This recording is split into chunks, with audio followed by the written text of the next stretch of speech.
Kia ora koutou koutou. My name is Andrea Vance and I'm the National Affairs Editor for the Post. Last week I moderated a debate with the Wellington Chamber of Commerce on business matters. Now we're going to concentrate and focus on something a little broader. We're going to ask the questions that matter to the ratepayers and residents of Wellington. This afternoon we have here with us in the studio 4 candidates who want to be the next mayor of Wellington. Ray Chung, Karl Tiefenbacher, Andrew Little and Diane Calvert. Welcome. Thank you for joining us today. We are going to keep this debate a little more conversational today. It's more of a discussion around the table, so I'll welcome you to jump in, counter each other's points in the spirit of a civil conversation. Of course, as always, we're being live streamed on the Post and we'll have full coverage in the paper tomorrow and online tonight.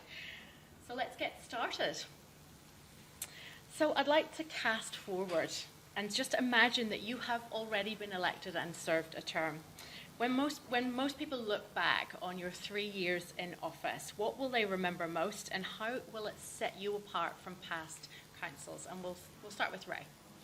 I think a lot of people they talked to me about Reading and how they thought, various different people, various different opinions. Some people actually were for Reading, they liked the idea of the council actually taking over and developing it.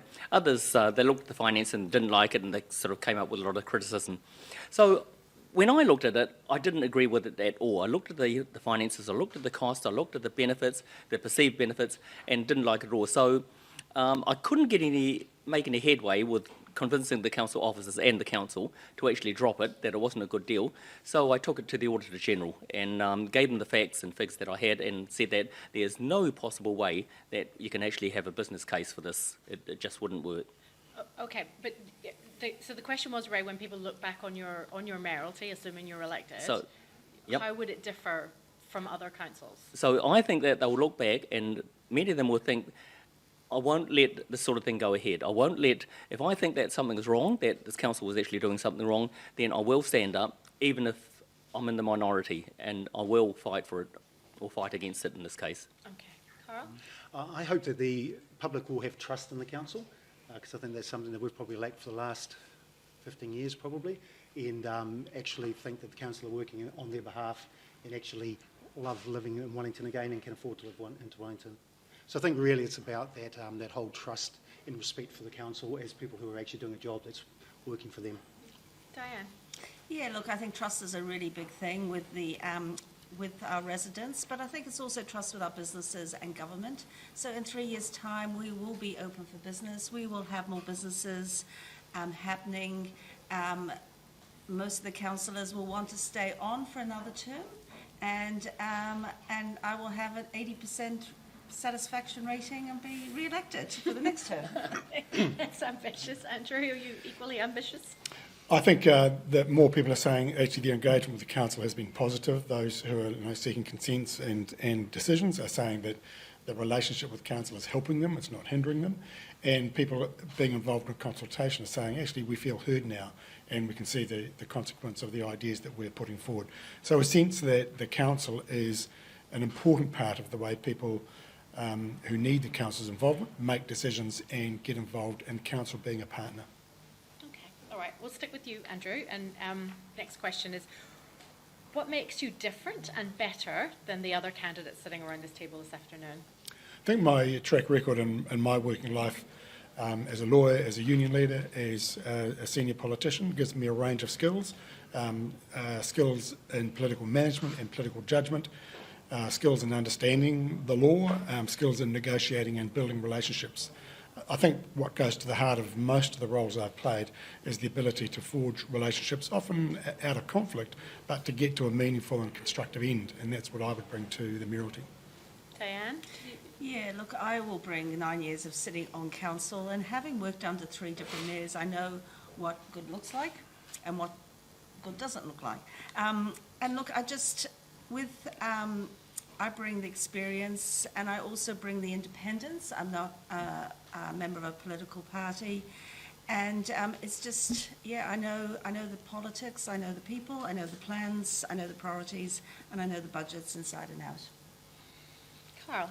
I think the key is I'm I've got no political aspirations at all, really. I'm just doing this because I want Wellington to be the best place to live in the country. And at the moment, we've moved away from being that when we were that just 15 years ago. So my aspiration is just simply to do the best for Wellington and to bring people together and make sure Wellingtonians can really feel happy living here. Ray, what makes you stand out? I think that my main objective is actually to make Wellington a better place for everyone. And that's the whole motivator that actually set me off on setting up a residents' association so people could have their voice, and then coming into council and talking, speaking on behalf of a lot of people.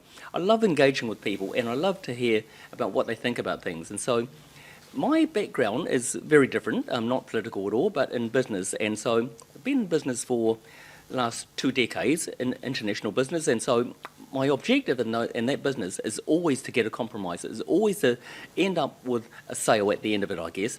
And so I'm very, very fixed on the target and the objective I want to achieve. And I think that we're not actually doing that in council. So I'm bringing those skills that I've actually had in business to council. But what makes you different? Because Karl has those skills. Yes, I think that we're very different sorts of skills. Yes, we've been in business, but I've been engaging with a lot of... When I go into business, they're multi-million type deals, and so I've been engaging with the government, been engaging with regulatory authorities on how we actually do things, following their requirements, working with a lot of different types of governments, people who actually don't like, I guess, the nationality of the companies that I've been working for. Like I've been with American companies, German companies. So often you get up in front of the customer and they say, oh, so you're with a German company. Yeah, well. And so I've actually had to overcome these issues. I've had to overcome their biases, I guess, in dealing with a company that don't really like the nationality of it. So I think that those skills actually help me stay fixated on the target, stay fixated on what I actually want to achieve. And I think that all these skills are very, very useful in council, because this is what we need to do. We need to look at what the objective is, get people to work together to achieve those objectives. Okay, all right. This one is for both Ray and Diane as sitting councillors. You know that being mayor is only one vote, and you'll need to bring the other councillors with you if you want to achieve your agenda. Can you give me both a concrete example of when you've done that successfully on council? I think Dalapool, 15 out of 18 votes, and it didn't start that way right at the start. And that was about negotiation and bringing people over to understand what the real issues were, but also about negotiating, because I also gave my support for other projects in other parts of the city. So it's about trying to negotiate the deal, but also making sure that it's solid and it follows the principles of why we're here. And the principles are about providing good community services. And just for the people watching at home, just remind us the situation at Candalapool now. Well, the Candalapool now has a budget, and it actually has a plan to be revitalised, and it will be done within the next 2 years, and I will be digging that spade in the ground. It's not being closed, is the point. It's not being closed, no. Okay, all right. Ray, what's your concrete example? When we were considering selling the airport shares, I found that I objected to it on financial reasons and what we were actually going to do with the money. So I didn't trust the council to actually use the money wisely. So I tried to find support amongst some unlikely allies. I joined up with the union, went up and worked with them on how to actually stop this, what their view on it was. Their views on stopping it were completely different to mine, but the objective was still the same. The objective was to stop the council from actually selling the shares. So again, we remained fixated on the end result, on what we actually wanted to achieve. But I worked with them on how we could actually do it. So I spent a lot of time with them. Again, very unlikely allies. I also worked with some of my colleagues, Nuruddin on council, again, a Labour councillor. But I found that, again, I looked at things that we had in common and looked at what we wanted to achieve. Again, stayed fixated on the result. And so worked with him very closely on it. And I've had an enormous new respect for him. So Great, thank you. Karl, you're the only candidate here without political experience. We have seen Mayor Tory Fano struggle in part because she did lack governance experience and no experience in local government. Why should Wellingtonians take that risk again with you? Okay, I think it's ironic a little bit comparing me to Tori Whanau, because when she left university, she went into a political arena. She didn't actually go into any businesses. So her business background or her background is just so strange to mine. So if we look back at the last one before her that had no council experience, you're looking at Mark Blumsky. And just earlier on at the Community Network, Wellington AGM, we were told that he was the best mayor that the Community Network had actually ever seen. So I think this whole comparison about needing experience on council versus the actual personality of the people, I'd say the last 5 mayors before Tory, until you got back to Kerry Prendergast, probably weren't that great either, and they all have experience. Okay, but why would Wellingtonians take the risk? I mean, if Mark Blumsky's your answer, you don't think, why is it not a risk? Why is it a risk? Why is it a risk? I've set up a successful business from scratch. I can get on with people. I don't alienate people. But business is not politics and it's not local government. Yeah, but local government is actually a big business. It's a big business. It's money in, money out. So a lot of the issues that we have is currently we're not an efficient council. We don't actually aim to do things at a price that we can afford to do stuff. So I think that whole concept that this is a political appointment is probably where we've been going wrong for so long. Okay. I'd just like to add, though, that Mark Blumsky, that was 30 years ago, and Wellington and our council is a much different setup and base than it was 30 Yeah, years but ago. not a better one. That's the point. But do you think you've seen Tory struggle. Do you I think have. Karl's going to struggle? I do, because it's not just about treating council as a business. It's not a business, it's a not-for-profit. And it has over 400 services. It spends over $1 billion a year. It's very much a creature of legislation as well. You need to understand that. You need to understand the many different players around the city and in the region. So it is very different. So are you saying that you can work with people better than I can? Because I'd probably dispute that. I'm not talking about, no, you're deflecting. I'm not deflecting, I'm just asking a What question. I am saying is it's very different to the way you're portraying it after being in there for 9 years. Andrew, you're at the opposite end of the scale. You're the most experienced politician at the table. But some voters do see you carrying the baggage of Labour's record in government. What will you do differently in Wellington that you did in central government? I think being the mayor of a city council is quite different to being an MP or a minister. So in Parliament, you're part of a team, and you're either in government or you're not in government, and you kind of work through that. Plenty of times you reach across the aisle and you can negotiate things at the margin. In council, the role of the mayor is to bring all councillors together and unite the council around getting good decisions for the city of Wellington and its people. So my political identity and my political affiliation, I think, will inform people about my values. I am about being inclusive. I'm about making sure that the city is for all its residents, workers, business owners, and all those who need it.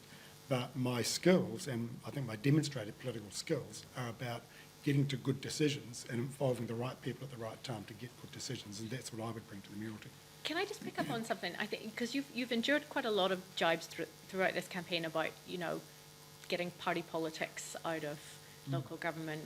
Partisan politics shouldn't be in local government. Can you just respond to that? Why is it good to stand on a ticket and be a Labour candidate? I think for a start, it's pretty common in Wellington over many decades that political parties have put up candidates. I think what people know if I stand under a Labour banner, they know what my values are, and they know that. And others who are standing for council roles, they'll know what their values are. There'll be some shared values and what have you. But that doesn't detract from the fact that if you're in a decision-making role around the council table, you've got to draw on the same information that everybody else has. You've got to try to make the best decision that's possible. Your party affiliation will inform the values that you will bring to the decision. It doesn't dictate the decision, and it doesn't dictate the skills that you have or don't have to get to that decision. So I'm quite confident. No one would think, by me putting myself forward, that I'm anything other than Labour. I could have thought, maybe I just sort of say I'm an independent. I've been Labour through and through. That's been my working life, my identity, what I've done. The values are kind of hard and fast with me, but my practical skills are about getting decisions made and things done, and that's what I bring to it. But every policy you've announced so far has been core Labor Party, Central Party politics policy, and not one of them has suggested that we can keep rates down under them. When I talk about the line-by-line review of the council, when I talk about reviewing the capital projects, that's all about reducing the cost of council and bringing the downward pressure on rates. When I talk about looking at what we've contracted out, seeing what we can contract in, you do that on the basis that you can reduce the cost of council and keep downward pressure on rates. When I talk about more affordable housing, growing the number of people in Wellington, particularly young people, that is about spreading the cost of council across more dwellings and more people, and therefore keeping downward pressure on rates. Pretty much most of my policies are all about downward pressure on rates, because that's a critical issue for the Wellingtonians at the moment. But you've signed a pledge that you'll want the council to be a living wage employer, get all contractors to be a living wage employer, get the airport to be a living wage employer, Yep. to get Wellington Water to be a living wage employer.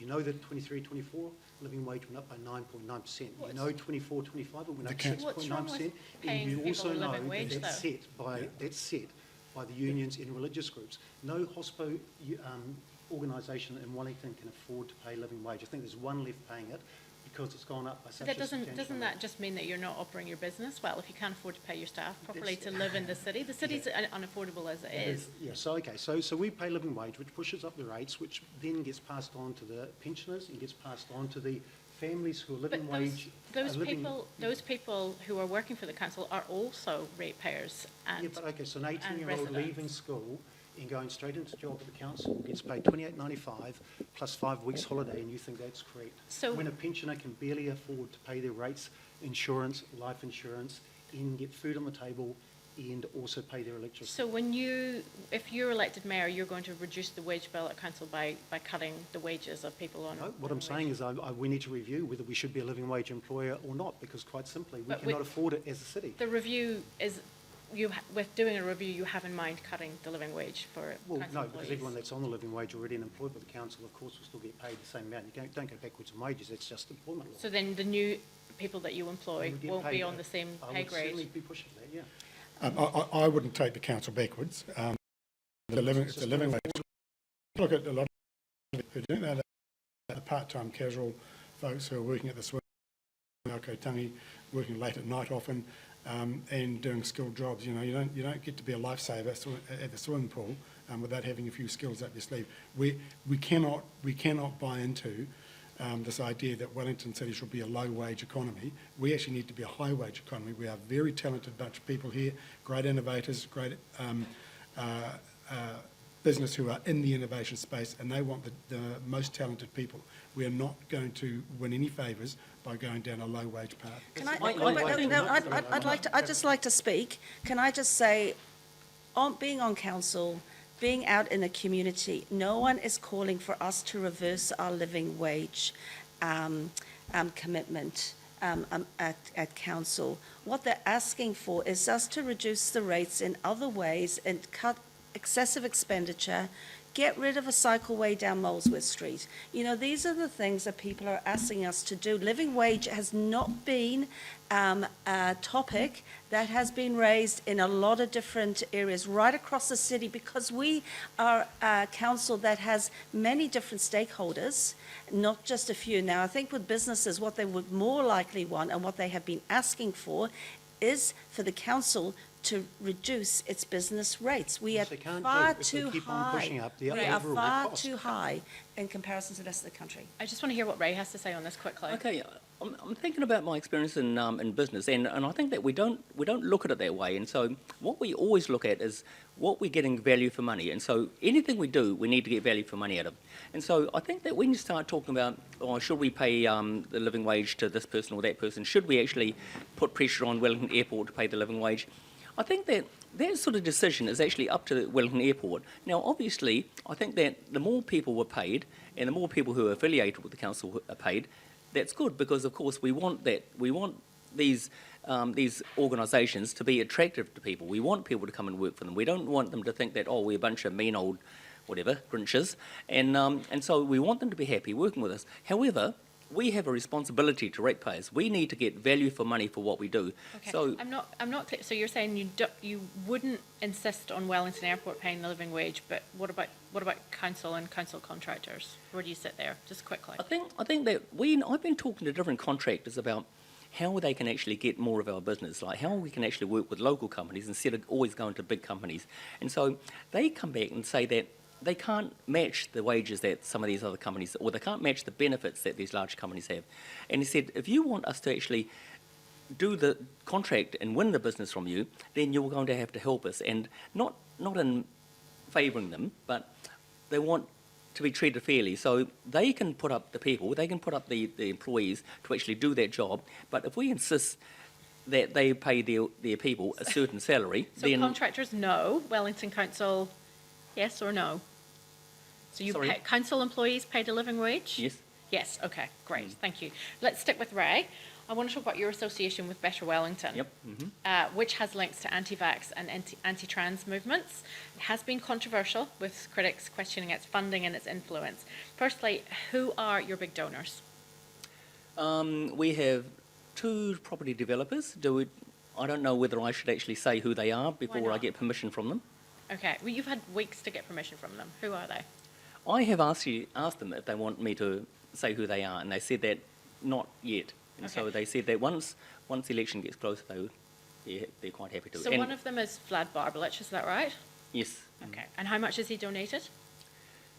I think about 40,000. 40,000, okay. So you have 60,000 in the regulated spending period? Yes. And of that, 40 grand has come from him? Oh, yes. But that 40,000 isn't just for me. So it's what he's putting the money into is for the whole team. And so that needs to be split. So they've got, they have an accountant who's actually looking at how much the proportion that each candidate is actually allocated from the amount of money that's been donated. Okay. So, but I'm well aware of the 60,000, yes. Okay, great. Because that leads me to another question about the regulated spending period, because you have had billboards up around town for Yes.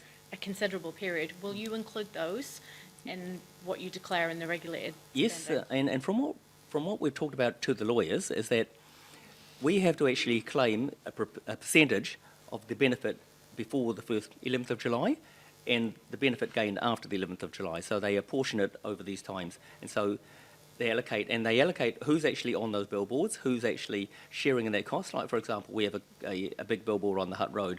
And so I think there's 9 of us on there. And so that's a portion amongst the 9 people, including the... But what about the ones who've left Independent together since that picture was put up? The ones, The ones that are on there but are no longer belong to Independence together? it's still a portion to them because they're still there, they're still being advertised, and so they still get, it's still a portion to those. Do they know people. that? They've actually asked for the figures on how much is being attributed to them. Now, at that time, that those 3 members actually left Independent together, we were looking at changing that sign to just put the remaining members on there, but I objected to that on the basis of costs. I'm a very, very tight with money and how it's actually being Okay, spent. I think we got that. And so I didn't want to see us paying extra money to just change them, and I thought that it didn't really matter. Okay, all right. I'd like you just, before we move on from this, I'd like you just to clarify your relationship with Better Wellington and what's the relationship between Better Wellington and Independent together? Isn't Independent together just a rebranding of Better Wellington? Initially, I wanted to have a clear separation between the two because Better Wellington, they came up with lots of things, and as the media found out, they sort of highlighted a lot of things that they're involved in. I knew nothing about those things. I think one of them was something that happened at Takina. I can't remember the name of whatever it was now, but I wasn't even aware of those things that they were involved in before. But once you became aware of that event and the dirty dossier, Yep. why didn't you distance yourself from Better Wellington? Why didn't you make it clear to the public that you don't share their values? It was actually very difficult because they were involved with a lot of fundraising, and so at that time they were fundraising sort of for the Independent Together group. So it's And money. Hmm? It's money. Money's the reason. That is part of it, but also they What have... what does that say about your campaign then? That these people have said pretty controversial things and done pretty controversial things, and you won't distance yourself from them because of donors? Oh, no, I think I have, because I want the separation. I want a clear separation between Better Wellington, what Better Wellington do, and I believe that they're still involved in a lot of other different things as well. But you aren't separate from them, though, because Glen and Wood writes your press releases. Lots of their members turn up to your events, cheerlead you, you share an office. So you're independent and together and Better Wellington are the same entity, really, aren't they? No, in fact, we actually don't share an office anymore. Now, independent together, whenever we have meetings, we have it off-site. So typically we might have them in the Grand Century now, where they have a meeting room, and so we're trying to, I guess, show to the public that this is what independent together are. This is what we do. We're single-mindedly focused on winning the election. And so They are acting as a political party, and even now, Ray's come here with a speech drafted by Better Wellington. I hope you're going to read that. If you vote in Andrew Little, Sorry. you'll be seeing continual rates rises. I mean, Ray is backed by a political party. They happen to label themselves Better Wellington Independent Together, but all the resources are centralised, and they've even got staff coming to some of the candidate debates as well. So let's just draw a line in the sand today, right? Do you disavow yourselves from Better Wellington and the things they stand for? I don't agree with, and I'm not involved with any of those other things that they're involved with. The only But you'll take relation. their money. But you'll take their money and their campaign resources. We have stopped taking donations from them. They're still fundraising for various different things, but we actually stopped taking money from them quite a while ago. Okay. So we're actually doing our own fundraising through Independent Together. Okay, I'm going to move on in a sec, but I just want you to pick up on a comment that you made at a debate the other night where you likened Maori wards to apartheid. Can you just clarify what you meant by that? That's Okay. And that, I believe that was actually taken out of context. What I was saying was that we were talking about Maori wars, and I was saying that throughout my whole life, I've always believed in treating everyone equally, that everyone has the same opportunity in life. Now, as you know, I've worked in a lot of different countries in the world. I used to be based in Cape Town in South Africa. I didn't like the political system there, and I said that as an example, and I also gave Malaysia as an example of where they treat people differently because of their race.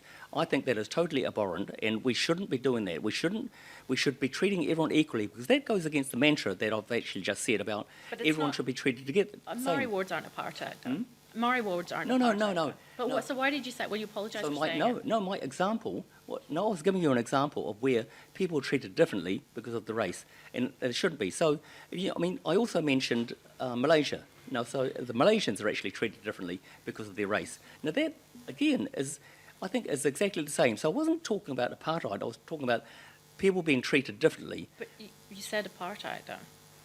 Did I say apartheid? You did, yeah. Okay. I think I said that the apartheid system in there was that treating people differently because of their race. People shouldn't be, no matter where they are, no matter where they live, they shouldn't be treated differently. And same in New Zealand. I think that... Knowing now that you did say it, will you apologise? Because you have offended a lot of people. I would like to explain the context that I said it in, and I'm saying that system, I disagree with that system. You have explained. Okay, we'll move on. Karl, Better Wellington are now endorsing you as their number 2 candidate. Do you welcome this, given their conduct and controversies? Probably not. I would welcome the endorsement of anyone, really. Really? And, yeah, why not? I mean, if the Labour would like to endorse me second, I'll certainly take a second vote off Andrew if that happens. If Diane wants to endorse me second, I have no affiliation to Better Wellington, so it's not up to me to decide who they think would be the second best person to run. Okay, all right. Diane. I'm not looking for Better Wellington's endorsement. I don't think it'll be a positive for me anyway, but I'll take it from anyone. That's good to know. I have principles. Thank you for clarifying. You've talked about reprioritising core services to rein in spending. What are core services to you? Well, core services are the basic transport services that we provide, our waste management, our community facilities, about providing those for our communities in the suburbs. So it's libraries, it's pools, it's our parks. That's what people want as core services. I think it's going to be really interesting to determine how the government determines what core services are in the new legislation that they're bringing forward. So will you wait to see what the government has to say before you make decisions? Well, I'm hoping that we will get a bit more insight, but in the meantime, from day one, we have got to make the priority of resetting our budgets, resetting our priorities and our projects, because we've got to get ready for the next budget year, come 1st of July, and we've got to be ready to show Wellingtonians that we are here for business and we will cut the rates. So what's on your hit list? What would you like to see go? First and foremost, I actually want to get round the table with whoever is elected, because what I have learned being on council is you can come in with a great plan, but if you don't get buy-in from enough people round the table, and I don't mean 55%, I mean aiming for a 70-75%, because we have got to take decisions that are sustainable going forward. And if we don't allow everybody a voice around whoever's at table, we are going to have another council like we've just had. Okay, but then doesn't that risk, if you don't have a clear idea of what you think should go, doesn't that risk sitting around the table and everyone has their pet projects and their favourites? Look, I think everyone knows that we can reduce and cut the Golden Mile. We don't, we're going to get some savings around the city to Sea Bridge. We don't need to demolish it now. We can strengthen it. The organic waste program has been contentious because the other partners have pulled out. We shouldn't be proceeding with that. We need to take a look at our cycleways going forward, and we need to not do harbour quays as well. So there's some clear things that we need to rethink. The cycleway budget isn't huge though. All cycleways, or do you have some in mind that No, I think there are some around the city, and in particular what's being planned for the harbour quays. I think it's something that we just don't need to do at the moment. And this council does not even have an integrated transport plan. It has a cycle plan, it has a bus network plan, but it doesn't have an integrated plan how things integrate together. So we're doing everything in a piecemeal way. Okay, all right. Andrew, arguably the Labour Party lost the city in 2020 and 2023 in central and local government elections because of a lack of local vision. And there are concerns that your campaign has been driven more by party than by the city's needs, which is, I think, something that Karl mentioned earlier. How do you respond to that? What is your vision exactly? Well, the party doesn't have a policy about Wellington City Council, for example, having an urban development office to work with developers on the next generation of high-density housing. High-density housing is no doubt a Labour Party policy because we implemented the first range of policies to go with it. But the way the City Council plays its role to promote and encourage that, work with developers, work with investors to get that stuff done, that's absolutely core to my platform, because that's the way we attract people, or retain people and attract people into Wellington. Wellington is unaffordable for people, and it's not just about rates, it's actually about the cost of housing. So we need those developments, we need that going. An urban development office works with those developers, also makes sure there's some sort of design compatibility, but we create a city that is full of more people. That's good for business, it's good for those high-tech businesses, it's good for hospitality and tourism, because we have more people in the city and around the centre city. So how does that work? Is that going to be council staff, or are you going to have a separate office? It'll be reorganising council staff. It's not about adding extra bodies, it's not about adding extra cost. It's about reorienting what council does at the moment, and working on sort of an account manager approach. So if you're a developer coming in, you've got your plan, you have one point of contact, one person who then assists you to navigate your way through all the council processes and streamline those processes. That's what we need if we're going to get those developments going. So I guess one of the issues is that you're in favour of intensification, yep. But the national government currently in office really want to see the city's edges grow, and they yep. want development further north, for example, and around the hut. So how's that going to work? How are you going to meet in the middle there? It's where land is available. There's land available in the city. There's land available in what I would call the dress circle of the city. So those things that are close to transport routes and things like that. So it's not centre city alone. We just know that there's land in the centre city. There's empty or half-empty commercial buildings in the centre city that are ripe for converting to residential use, and then there's the opportunity for developments elsewhere. So we've got to look for every opportunity that we can to get high-density housing, and a council organisation and the people in it who are geared to that and promoting and enabling and encouraging it. So do you think cheaper housing will stimulate our economy, and do you not think we have enough housing at the moment? Because at the moment we've got more rentals on the market than we've had for years and years and years. We've got more houses that are actually available and empty, and we don't seem to have a housing issue. So for me, housing affordability is about rates and insurance and your ability to pay your outgoings. For you, it's about building more houses, but I don't see how that's actually our issue in Wellington at the moment. That is a central government policy. It's not a local government issue, though. Yeah, we do. So we do have some empty houses, and the owners of them want to rent them out at levels that are not acceptable to people who want to move here because those owners are trying to get a return on their capital. If we can get houses being developed at costs that are less than the median house price at the moment, so we've got developers saying they can do dwellings for between $400,000 and $500,000. How do we get those one-bedroom apartments? That's better than the median price of $760,000. That will make a difference. When people feel they can afford to live here, either through cheaper rents or they can buy their own place here and they can be part of the life of Wellington, they will come here. Can I just say that the urban development team, which I announced before your policy, Andrew, so thank you for copying me. But look, because we've had grand development ideas sitting on our plans sitting on our shelves, like Adelaide Road, CBD, Johnsonville, all developed well over 10 years ago. They're out of date now, and we actually need to make sure that we are structured in a way to not just do the plans, but actually to make it happen. And I've talked to a number of staff, and they're really keen on the idea, because it's not just about building homes and houses, it's about invigorating our business areas and having that mixed-use development. We've done a little bit already in Karori and Johnsonville by enabling retail at the bottom and commercial and housing on top. But we've got to get quicker and smarter at doing that. Ray, what do you think? Do you agree with Karl that housing affordability isn't the issue?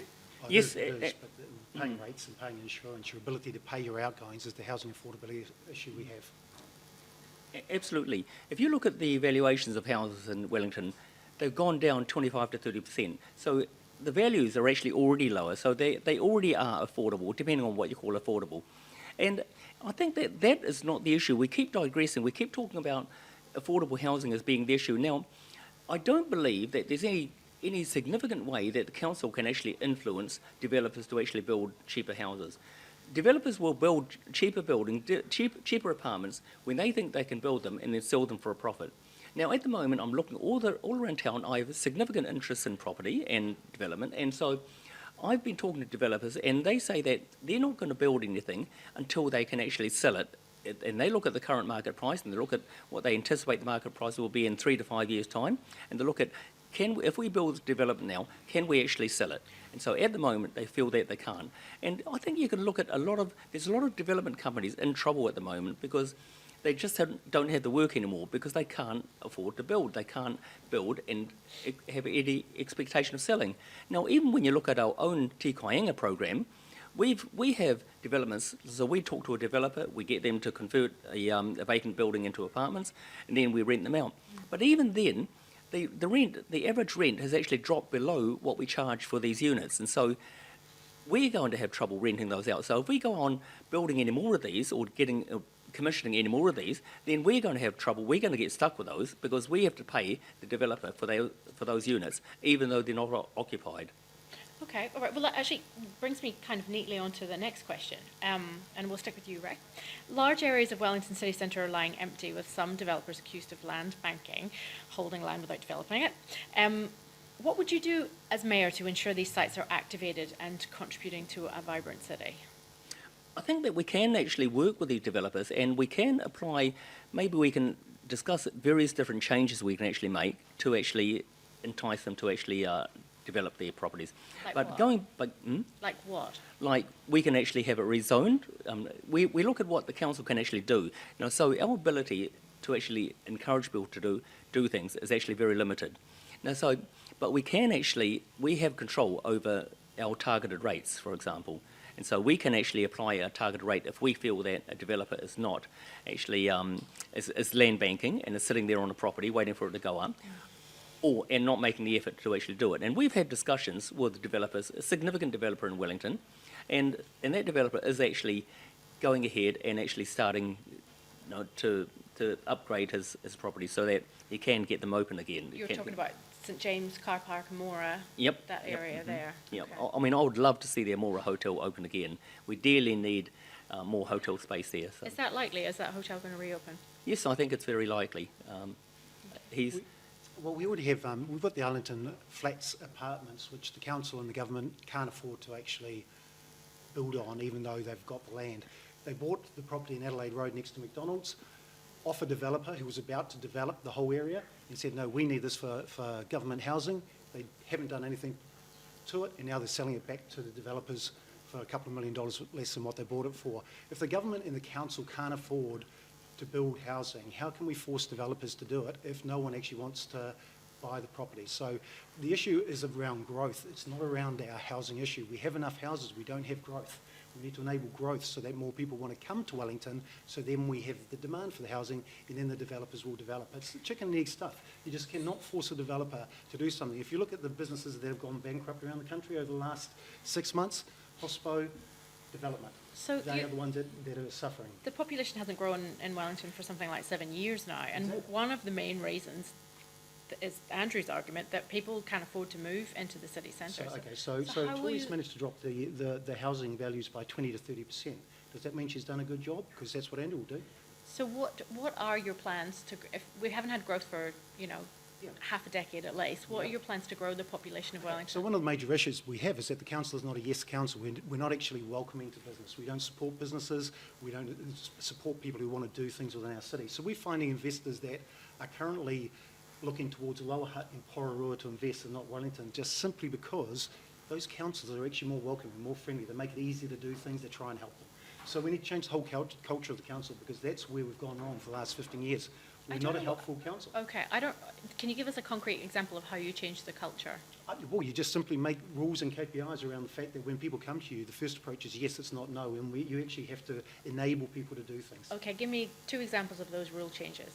Okay, so a rule change would be around timeframes for basically getting things done, and introducing pathfinders would be another one, would be the easy way to do it. But it's really around culture, so it's actually saying to people, you don't look for barriers, you look for ways to support people. So that starts right at the top. That starts in the whole process within it. It's not necessarily a rule or something like that. It's actually the culture of it, and it's managing the whole way through. Okay. But see, that's the point. You see, places like Hutt in particular, building is going and construction is going ahead there, because the rules are easy to understand, and if a builder has a choice between a project in Wellington City or a project in Hutt, that they're going to the Hutt because it's easy to do it. So making the processes easy. But the opportunities are here in Wellington too. We make the processes easier. So, but what processes? Do you mean consenting? The consenting processes, Right. all the consenting processes that go with it. And also, not sort of, one part of council giving one answer and another part giving a contradictory answer, and the developer having to sort of negotiate and navigate all of that. You've got to make that easier. Okay, but with the greatest respect to the both of you, aren't those consenting processes going to be made easier anyway, because the government is overhauling the legislation and demanding that councils do that? So you're going to have to do that anyway, aren't The council you? needs to still put pressure on their permitting section to make sure that they're meeting their 20-day KPIs, because at the moment everyone knows, put in a permit request, and at the 20th day you get another request for more information, and all of a sudden your permit's put out, and that happens repeatedly and pushbacks projects over and over. So Andrew's right, that side of the consenting process definitely needs to be fixed. But we also know our consenting processes aren't efficient. Our costs are often higher than Auckland and Christchurch, and the service delivery is not what those other locations offer. So we need to be open for business. We need to have, and I agree with Karl, we need to change the culture within the organisation. So rather than about the culture being about the workforce, the culture is about serving the people of Wellington, the businesses of Wellington, because that's what the businesses and people are saying, is that when you go for a consent or a permit, it's about the issues that are wrong with it, not how can we help you, which is why we need an urban development team or office or whatever you want to call it to actually help, especially on those bigger developments, to push those through. Okay, but if the fees are too high, you'll have to cut the fees, and that's a stream of revenue that you're cutting, isn't it? Well, no, because they're meant to be cost recovery fees. So what it's saying to me is our costs are too high. It's Our recovery inefficient. costs, they're inefficient. Okay. And we should be making use of some of the technology out there by other councils as well. Can I just Yeah. get both of you to pick up on the original question about land banking and developers sitting on land that's in the city centre that's kind of holding up the vibrancy. Andrew, do you want to? Yeah. Keen to see incentives put in place to promote and encourage the development of the land. I know that there's been talk about moving to the land value rating system, and I think council started that process, but deferred it. I think that is something that should be explored. I don't have a conclusive view about it. I think it's well worth investigating. The outcome has got to be we've got to have a means of incentivising owners of land that is currently unproductive or underutilised or unutilised, and incentivising the use of that land so that it's being built on, developed, and people are either living or running a business out of it. Carrot, not stick. Yep. Diane? Absolutely, carrot, not stick. But look, our council owns land that can't be developed.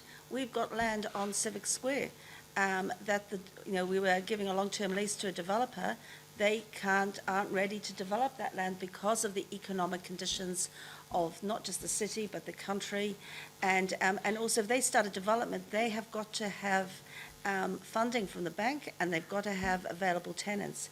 And we just don't have the businesses here. So it's not just, there's no one silver bullet, but I think we need to make sure we've got a level playing field and certainly offer the bouquets rather than the brickbats, because we are just going to keep chasing businesses away. I think one of the reasons is also that council feel that we actually know best, and so therefore we want intensification in these certain areas. I think that is absolutely incorrect. If we look at the growth or the lack of growth in Wellington, as you mentioned, we haven't moved in the last 7 years, so nothing has actually happened. We haven't got the birth rate is not actually coming fast enough for us to actually have a greater population here. So we're depending on immigration to build our numbers up. But does anyone actually talk to the people who come in here and ask them what they want? No, we don't. We say that we want intensification in the CBD. This is what we're doing. We're changing the plan so that we can actually have this. We want greater intensification in Mount Victoria, for example. But the immigrants coming here don't want these types of houses. They don't want to go into an apartment. Their vision of coming to Wellington, their benefit of coming to Wellington is that they can get a house with a garden, with room for their children to play, to have a pet, a dog to run around. That's what their dream of Wellington House is. Okay. It's not a big apartment building. And so we're not actually catering for those people. Okay. And they're the people who are going to go to some other city because they can get this somewhere else. Okay, all right. Well, let's move on. I think three of you, and I'm not entirely sure where you sit on Golden Mile, Andrew, but three of you are opposed. Golden Mile was to be axed under your mayoralty. What would you replace it with to restore the vibrancy to that district? I'll do each section part at a time. So I wouldn't have a continual disruption for 3 years. I would talk to the businesses about what they actually want. Do what? Do Golden Mile in its current form? To do each sector, to do a piece at a time that actually needs doing. Like, for example, Courtney Place. Courtney Place needs rejuvenating, but how should it be rejuvenated? So I've talked to the Retail Association, I've talked to the businesses down there, and they tell me what their vision of the changes is. So what is that? And it's not having a mixed pedestrian and cycleway going through it. I want to know what you would like to do, not what you don't want to do. Oh, okay. So I would like to actually clean up all those buildings. In Singapore, Malaysia, they've restored a whole lot of these old areas. They've painted the houses up so that they're in different colours. It detects, it shows what it was like when those houses were built originally. And so this is what the owners would actually like too. Okay, so who would pay for that? The owners would. The owners, okay. Yep. So you just compel the owners to do a bit of painting and a bit of clean-up? No, we would say that this is our vision for Courtney Place. This is what we would actually like to see. And so and then we'll say that this is your part to play in it. So this is what we would actually like you to do. But they could just do that now, couldn't they? If you say that's what they want. They don't see any point in doing it because they see that Courtney Place is in such a mess that if they do their own building, then if no one else does it, then of course they're going to have one standout building and the whole area won't attract any more people. So what they want is... What's your idea? We need total CCTV coverage, we need better lighting, we need a good clean-up, we need basically to spruce up the place more than anything else. So it'll take a little bit of money, but it won't take anywhere near the amount of money they're talking of spending. Do you know how much? Plan, the core, $5 million will probably do it, easy. In working with businesses, the core problem with the Golden Mile is the design is awful. It is a terrible design. It will not fix the issues that we have there, which is around safety and vibrancy. It'll actually do the exact opposite to it. And people who don't understand that have not studied the plan. I've studied them for 7 years. So do you think CCTV lighting and a bit of a spruce up, do you think that'll attract people back to the bars? Yeah, You definitely do? vibrancy. I think it's in safety. I mean, we've got to do something with the homeless as well. Obviously, we can't have the issue of safety, of homelessness around the place that we've got at the moment. We have to deal with that. And they'll take a pretty firm hand, but that needs to be cleared as well. But they're the core things that are actually holding place back. What do you mean by firm hand? Well, we need to work with the NGOs and also the government departments to make sure that we're finding places for people who need a home, people who are choosing to live on the street. Unfortunately, we've got to find a better solution for that, because it's not acceptable. If I can't park on Courtney Place for 3 hours, someone can't park a picture tent there for 3 days. Okay, so get tougher on the homeless. Yeah, definitely. We have anti-loitering bylaws, we have anti-alcohol bylaws, but we don't enforce them at the moment, but we're going to have to start doing that. You're just going to shift the problem down the road though, aren't you? No, because it won't be shipped down the road, because it'll be into the system. People might need to be in the system so that we can sort out how we can best sort them out. I mean, Wellingtonians, it's not acceptable that our entertainment zone is seen to be unsafe, whether that's a reality or not, and is driving people away, because, I mean, the greater good has got to be better than the individual. Okay. Diane, what's your... Look, I think Golden Mile was a transport project that has gone wrong, completely wrong, and it ignored the businesses along the way, and that's been the key issues. And it also ignored the people. You know, justifying the cost of the Golden Mile because you had to walk further to catch a bus is absolutely ridiculous. So look, we just need to can it completely. We've got the pipes that need replacing underneath to start with. But I know that you want to get rid of it, but what would you... The city centre is it's in the doldrums. It needs something restored. The Golden Mile Park Lambton Quay is fine as it is, and I agree with Karl around Courtney Place. Is it fine? It's fine, but it's for what we can afford, and that's what the businesses are telling me. Fine, leave it alone. Don't touch it. We don't need you to spend money on it now. Courtney Place, between Cambridge Terrace and Taranaki, absolutely. But we don't need to put a cycle lane through it. But we do need to tide it up. But we also need to make sure we've got regular maintenance, because that's one of the issues, is that there's not even basic regular cleaning and basic support for antisocial behaviour. We need to put those CCTV cameras, and we probably do need to improve some of the paving. And we've got the Reading development happening, and we should be working in with the developer around that and what else we can do. It's not very inspiring though, is it, Andrew? A bit of a spruce up and a lick of paint. Yeah, and then what we're now seeing is we don't want that, but we want something that has bits of it or is part of it or looks like it. And I think this is the problem with the Golden Mile. We do need change in the centre city. I have spoken to a lot of people who live in the centre city. They're all saying, we want walkable spaces, we want more accessible spaces, we want bus routes that go through and make the bus transport more reliable. So those objectives are really important. So because you haven't actually, because I'm not clear on your position on the Golden Mile. You've so said that I support the objectives. Equivocated. Yeah. I support the objectives of it. My concern is the costings haven't been done for 5 years. The government funding for it, and it's quite significant government funding, is static. So any additional cost is being carried by council. I think they recently revised that they're estimating at least another $20 million. I suspect it's going to be more. And consistently with my view about any uncontracted major capital works projects on the books at the moment, we have to review them all because the council is under constraint at the moment. But I do go back to a fundamental point, which is that you don't stop building a city. The city's got to grow and develop and evolve and change, and it's got to evolve to meet the needs of the changing population. More and more people want to live in the city, and it's not just young people. I had a meeting with some seniors who live in the centre city. They want more accessible and walkable sort of paving. They want more green spaces. And you see Civic Square now, which is a complete disaster zone. And even if there is no big building development, we're going to have to do something about that so that it's at least a usable space for at least a period of time, because inner city dwellers want that and need it. But you understand by leaving the Golden Mile in the we might do it phase, you're leaving the noose around the necks of the building owners and the businesses that are on the Golden Mile, and you're also adding to the cost of the council of people who are sitting in the background playing with design, and that by stopping it instantly, you will relieve that pressure off the building owners, so you will see them willing to spend money, you will see businesses come back to Courtney Place, and you will see the vibrancy come back, because the issue is no one will move in there when there is the threat of development for 3 years over them. But the issue is... So which is why... So what, But isn't the issue, though, that if you can it immediately, you lose that proportion of the NZTA funding? But we're going to lose it anyway, because as soon as there's a major change, we have to go back to NZTA, and I'm pretty certain that NZTA do not want to fund it. So you may, even the change around the bus stops may very well mean we've already lost that funding. Absolutely. I mean, Andrew, look, sorry, you... so that's why I've said it has to be reviewed. If there's a cost that the council can't bear because of the additional cost on it, we're going to have to be realistic about that.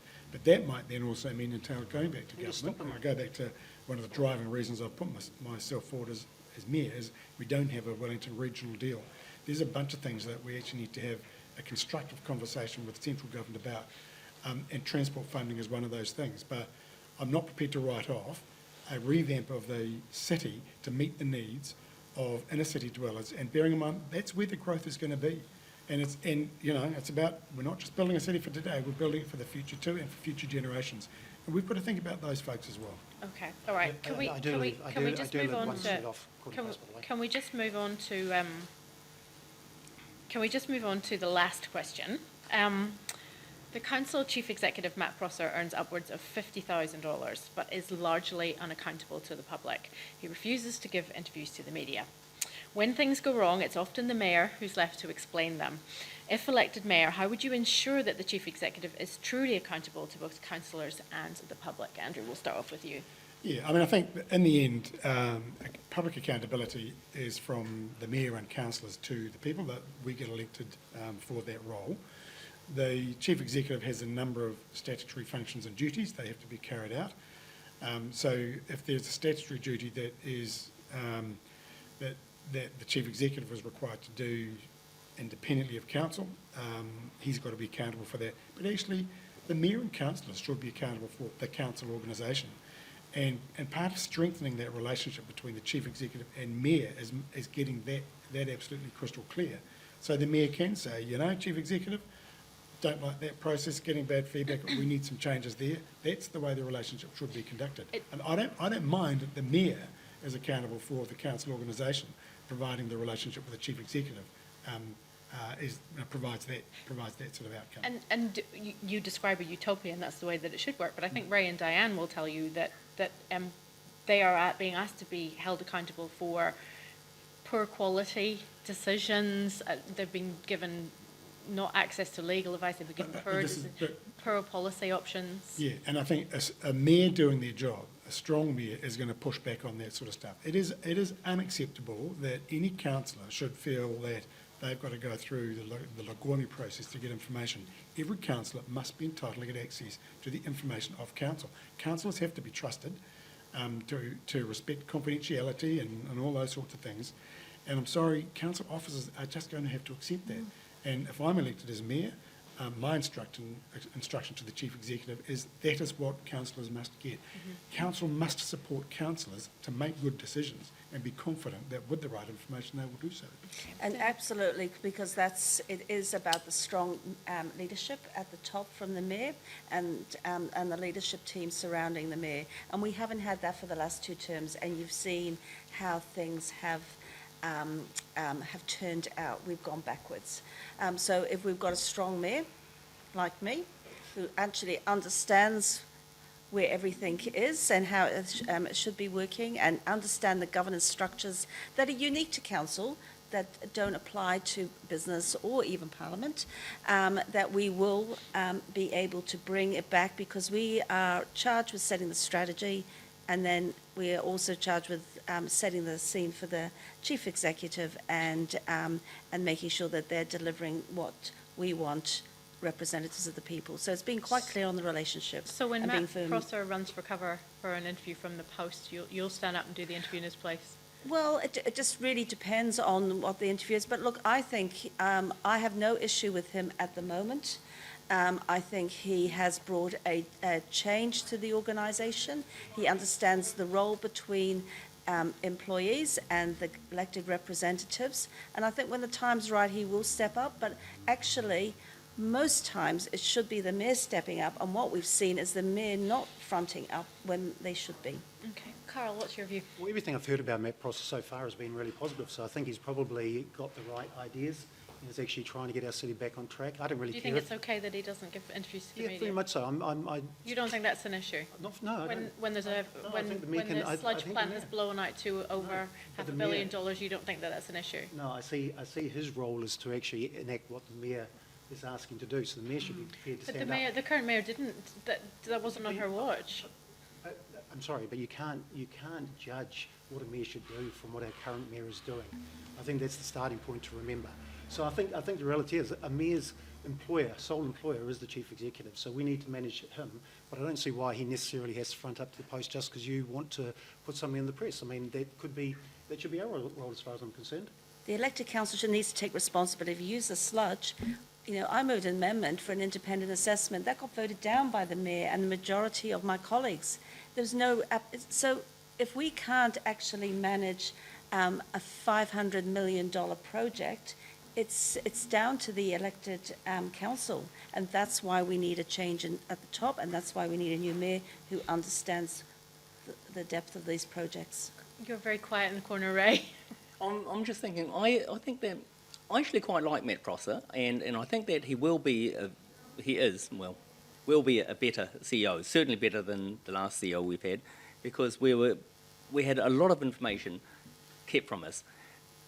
The things that I asked for, and I really need to know about the town hall. I asked for the project reports because I wanted to understand how we actually had the blowout. She refused to give them to me. I think that Matt Prosser would be different. I think that the relationship between the current mayor and the previous CEO was that of interdependency. And so the mayor didn't understand those things. I don't So actually... on the sludge plant, every question that you've had, every piece of information that you wanted, you've been delivered on the sludge plant blowout? No. Okay, but that's under Matt Prosser's watch, so you're not entirely happy with his watch?